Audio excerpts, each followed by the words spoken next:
Navy chief admiral DK Tripathi से हमारे defence editor Manish Prasad ने खास बातचीत की है। नेवी चीफ ने अग्निवीर स्कीम से लेकर मॉडर्न वॉरफेयर तक के तहत सेना के मॉडर्नाइजेशन पर विस्तार से जानकारी दी है। एडमिरल दिनेश कुमार त्रिपाठी ने नेवी के सामने आ रहे चैलेंजेस पर भी जवाब देते हुए देश को आश्वस्त किया है कि नेवी देश की सुरक्षा के लिए पूरी तरह से तैयार है।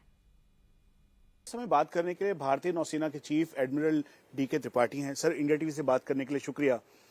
अभी के सिचुएशन में, क्योंकि अग्निपथ स्कीम को लेकर बहुत सारी बातें कही गई, भारतीय नौसेना एक लगातार जो 4th बैच है वो इंडक्ट हुआ। कैसे आप स्कीम को देख रहे हैं और ये कितना हेल्पफुल होगा, या फिर आप ये कह लीजिए जो यंग जनरेशन है वो एक तरीके से इसका इम्पोर्टेंट पार्ट होगी आगे के लिए? आई थिंक ये बहुत ही ट्रांसफॉर्मेटिव स्कीम है और हमारे जो नौजवान हैं, युवक और युवतियां हैं, उनको ये बहुत ही सुनहरा मौका है कि वो कम से कम 4 साल हमारी सेना में, आपकी सेना में, पूरे देश की सेना में काम करने का मौका मिले और उसके बाद अगर वो चाहें तो कहीं और किसी और वोकेशन में जा सकते हैं। ये चौथा बैच जो भी आज पास आउट हुआ है और मैं करीब 2022 से ही, जब से ये स्कीम अनाउंस हुई थी, तब से इस स्कीम से जुड़ा हूँ किसी न किसी रूप में। और मुझे याद है कि 2022 जून में जब ये स्कीम अनाउंस हुई थी तो उस समय मैं चीफ ऑफ पर्सनल था नेवल हेडक्वार्टर्स में, और जब हमारा फर्स्ट बैच आया था चिल्का में तो मैं दिसंबर 2022 में आया था और मैंने ये जानने की कोशिश की थी कितना उत्साह है इन अग्निवीरों में। और उस दिन का दिन था और आज का दिन है, वो उत्साह उतना ही है और ज़्यादा ही हो गया है।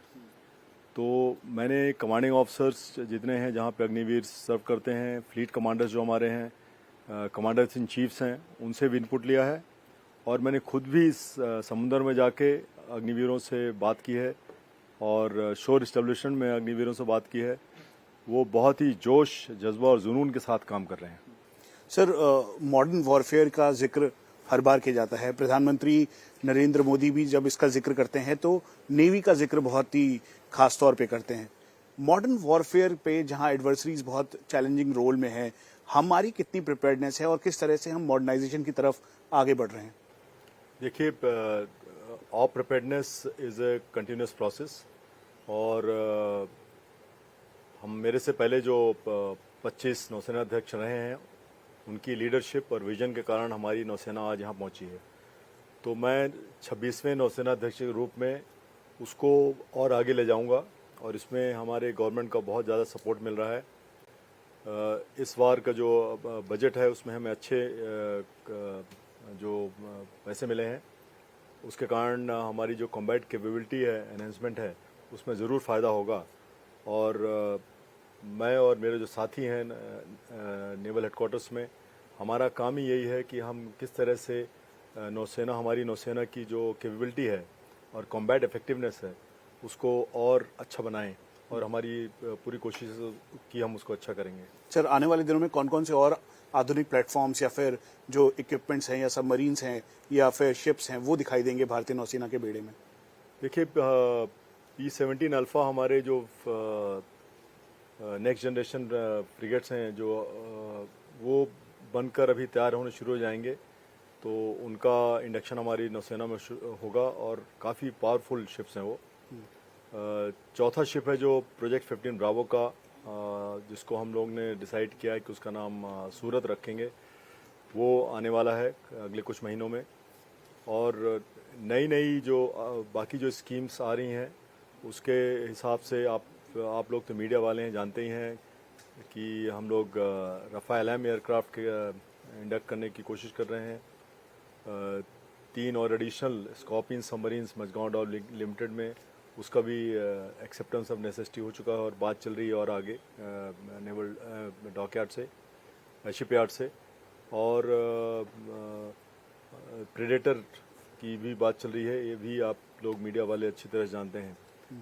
तो इसके अलावा और बहुत सारी कैपेबिलिटी एनहेंसमेंट्स हो रही हैं, जिसके कारण जो कैरेक्टर ऑफ वॉरफेयर है जो चेंज हो रहा है, उसको हम सोचते हैं कि हमारे जो वीक एरियाज़ हैं उनको किस तरह से प्लग इन किया जाए, किस तरह से और मजबूत किया जाए, इसलिए हम नई नई जो कैपेबिलिटी हैं उसको लाने की कोशिश कर रहे हैं। सर मेरा लास्ट सवाल, क्योंकि इस समय चैलेंजेस एडवर्सरीज की तरफ से या फिर जो नेबरिंग कंट्रीज है काफ़ी ज़्यादा उथल पुथल है, हमारी कितनी ऑप्स प्रिपेयर्डनेस है इसको लेकर? क्योंकि बात सर्जिकल स्ट्राइक की होती है, एयर स्ट्राइक की होती है, लेकिन 1971 हो या फिर अभी का टाइम हो, नेवी को देखते हुए चुनौतियां भी बहुत सारी हैं और उसके लिए हम कितना प्रिपेयर्ड हैं?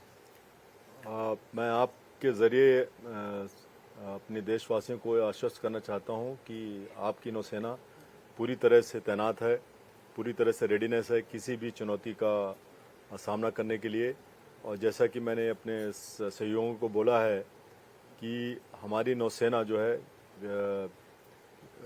should be ready to safeguard national maritime interests of the country anytime, anywhere, anyhow. हमसे बात करने के लिए बहुत बहुत शुक्रिया sir. Thank you. Thank you very much. Thank you.